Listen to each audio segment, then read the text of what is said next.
Today in this video we are going to talk about admissions in Indian Evidence Act 1872 under section 17 to 23.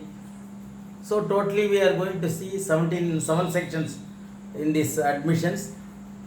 In Tamil it is called Uppukolalam. So we are going to see how the admissions is going to operate in Indian Evidence Act. So first we will see the definition. The section 17 defines the admission. The admission is defined as the voluntary acknowledgement of a fact or voluntary acknowledgement of a fact. An admission is a statement.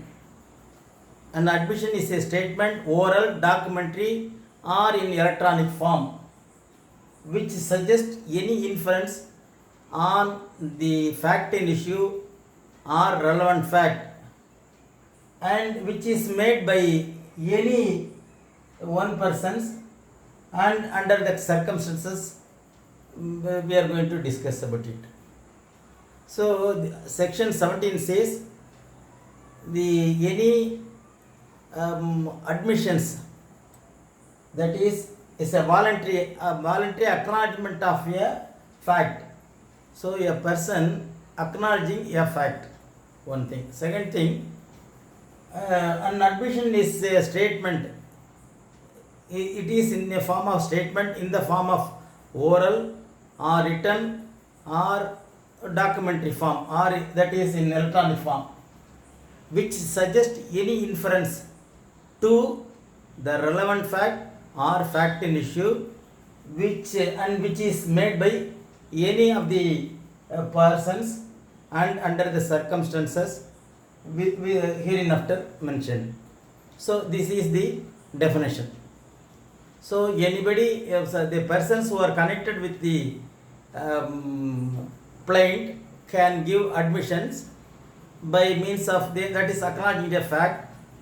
This admission will give inference on the relevant fact and fact in issue. Second thing, and the third thing is the inference also can be made, and it can be made by any persons who is connected with the plaintiff. And another thing, we are going to see about the illustration. The illustration is A is accused of receiving stolen goods, knowing that they are stolen. But the thing is, he has not mentioned the cheapest price for the selling of that theft goods, and that is the below. He has not quoted the rate below than the value. A may prove these statements though they are admissions, because they are explanatory content inferred by the fact in issue. So the fact in issue is whether it is a stolen good or not, that is a fact in issue. So here he wants to convey, though it is a stolen good, he don't want to reduce the price of the value of the that goods. That is, and this is with regard to the section 17. So the 17th section explains some inference can be made on the admission. So some inference can be made on this illustration. Second thing, section 18, section 18, 19, 20 deal with the persons whose statement are considered as admissions. So who are all can give admissions.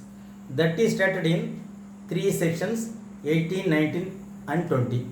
21, 22, 23, the conditions under which the admissions can be given. That is section 21, 22, 23. Prescribe the conditions in which the admissions can be made. So 3 sections for who can give admissions, and 3 sections is for the conditions under which the admissions can be made. First we will see one by one. Section 18. who can make admission? That is, admission by a party to the proceeding or by an agent to any such party whom the court regards as admitted. So, the admission, that is, he is voluntarily acknowledging a fact that can be given by the party to the suit or by an agent he prescribes, that is the principal prescribes. He can also give admissions. And the court also should regard that person is the agent of that principal, and he is also the concerned person who gave a suit. This is with regard to the section 18. The party to proceedings means proceeding may be civil or criminal case. So this section applies to both civil and criminal proceedings. Example, prosecutory. For example, prosecutrix in rape case. Prosecutory means the victim, a lady who is affected or the victim in rape case, that is, she is a party to the proceeding. Agent of a party means he is an authorized agent of the principal. That principal agent must be regarded by the court. The court should also regard him as agent. For that, the documentary evidence should be there. To act on behalf of the principal, agent can give admission expressly. Agent may be expressly or impliedly. Expressly means by means of writing. Implied means even without any writing or by the act of agent, he is considered as agent to the principal. That is called implied. Then section 19 says admission by persons whose position must be proved as against party. So what is the position of the person with their client or against the party? The admission is given not by the client but by the other person. But what is the position he has with the client or complainant? That is to be seen. So admission by persons whose position must be proved as against party to suit. So the party to suit is there, and the another person is giving the admission. So what is the relation between these two people is to be taken into account by the court. And illustration. The example, A undertakes to collect rent for B. So A is appointing a person to collect rent from C. That is, he is appointing the person B. A is appointing, or A undertakes to collect rent for B. B sues A for not collecting rent from C, due from C. So A is the B is not to collect rent for B. B is not collecting rent from C. So B sues A for not collecting rent from C. And A denies what the A says. He denies that C is due. That A denies that rent was due from C to B. So he denies the rent because there was no due.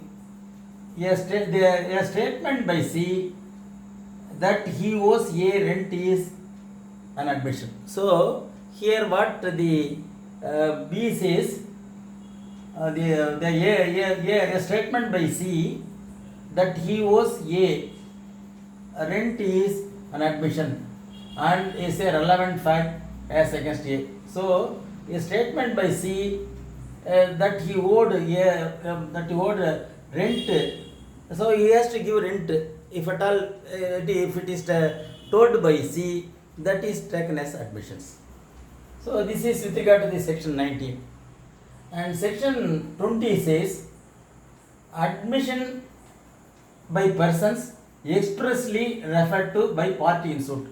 So sometimes the party to the suit may refer some persons for giving admissions, so it is eligible.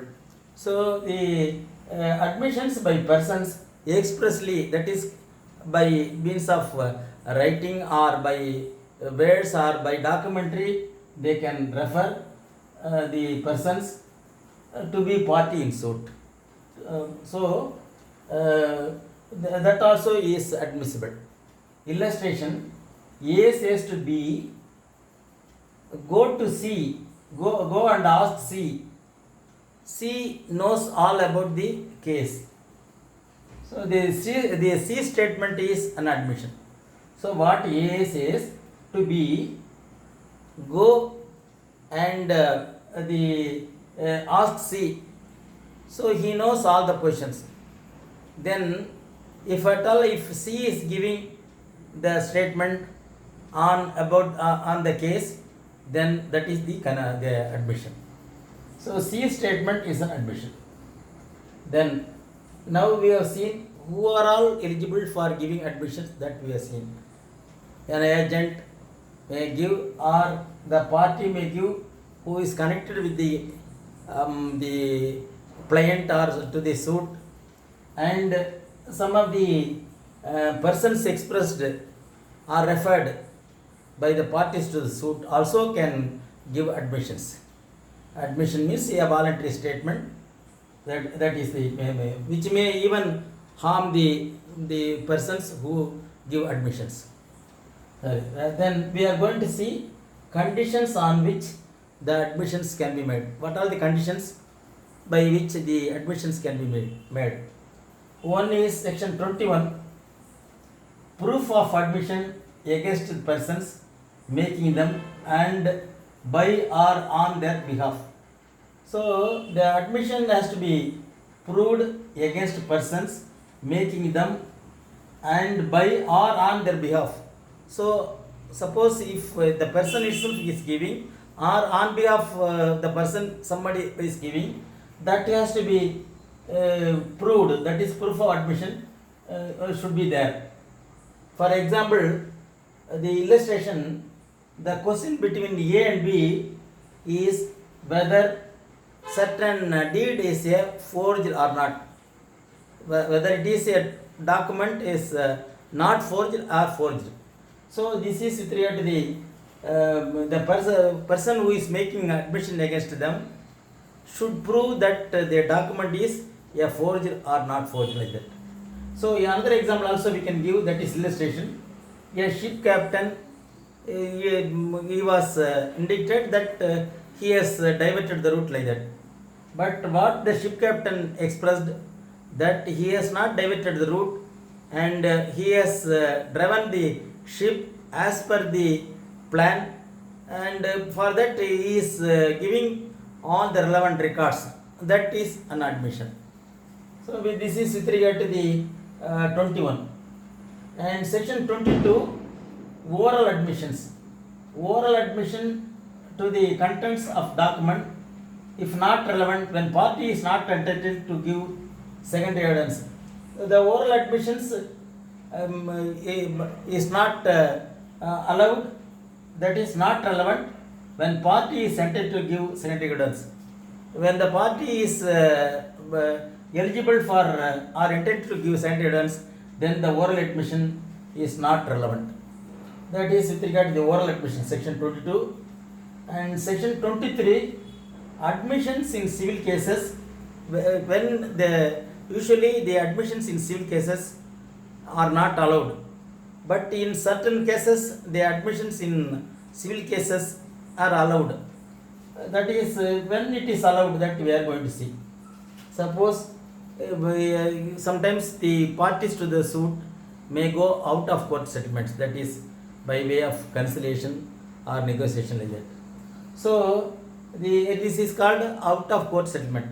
So during the out of court settlement, say for example, the injured party may claim 10 lakhs. So the opponent party may ready to offer. So he actually he wants to convey that there is no negligence. However, he accepts the some part of negligence, and he is ready to give 5 lakhs as compensation, but it is not accepted by the other party, that is claimant, and the claimant is accepting for 7 lakhs. So if then if it is accepted by the other party, then the negotiation is completed, and out of court settlement they have finalized the case, and they are coming to a conclusion. Then that has to be informed to the court, and the court has to give the order. That is a different issue. But in these cases, the admission in civil cases are relevant.